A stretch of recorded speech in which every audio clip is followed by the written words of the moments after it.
In this video we're going to look at how we record recurring entries in Sage.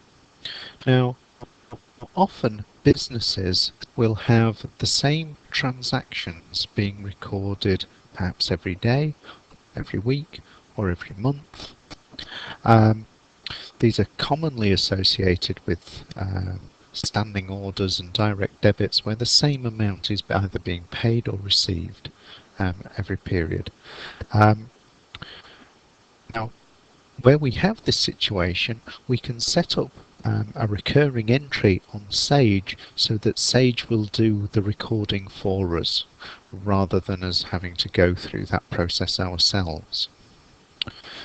In order to set one up, what we do is we go down and enter the bank accounts module, and up at the top we have a recurring items icon, which I'll click on. This brings up a list of our recurring items. Now obviously at the moment I haven't set any of these up for this business. In order to do so, I'll click on the Add button. In this window that's opened up, I'll record first of all the bank account where the money is either being received or being paid from. So I'll select the bank current account. Next, I will record the appropriate nominal code for either the receipt or the payment. Now, let's say that we're making a standing order to pay an amount of insurance each month. So in my nominal code drop down, I want to find a code for insurance.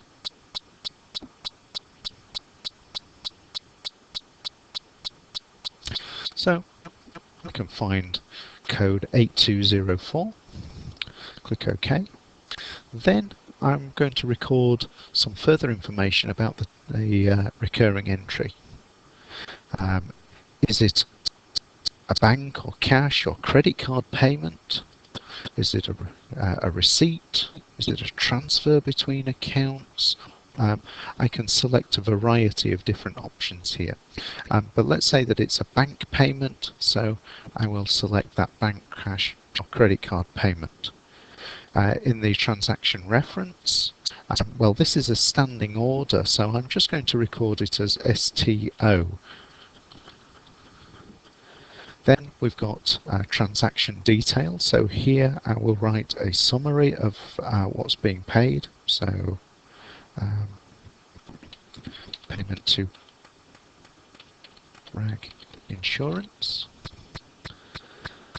I'll leave the department box as it is, and then I've got to tell Sage how often these transactions are going to take place. So they're going to take place every month, so I'll put in every one and then select month. I can then record how many payments are required.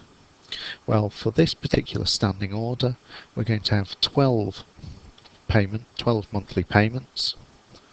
In the start date, I will record the date of the first payment. So here, this is the 8th of January. If needs be, I can tick this suspend posting if, for instance, there is a there's going to be a period of time when the payment is not going to be made, but that is not the case. And then finally down at the bottom, I can record the amount being paid. So the amount being paid each month is £117.50. This is insurance, and there's no VAT on insurance, so in the tax code drop-down box I'm going to select code T2, and we can see that Sage then calculates there's no VAT on this item. Once I've recorded all of that, I'll click on OK. Now we can see in this recurring items window that that has been recorded as a recurring item. It tells us when our next posting should take place. It tells us how many postings have been made. At the moment that's 0, and how many postings remain that is 12. Um, Sage will not process that particular payment until I click on this process button. So let's do that. So I'll click on process. Sage will then bring up a summary of all the items that it's going to record for this period, so then I can just check to make sure that it's right, and if it's not, then I can amend it before the amount gets paid.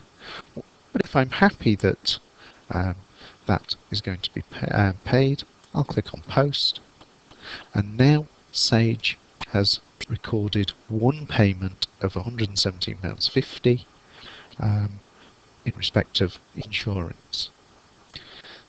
Then when we go into Sage next month, Sage will recognise that a payment should be made, and it'll ask us, it'll prompt us and ask us whether or not we want to process that month's recurring items, and so on.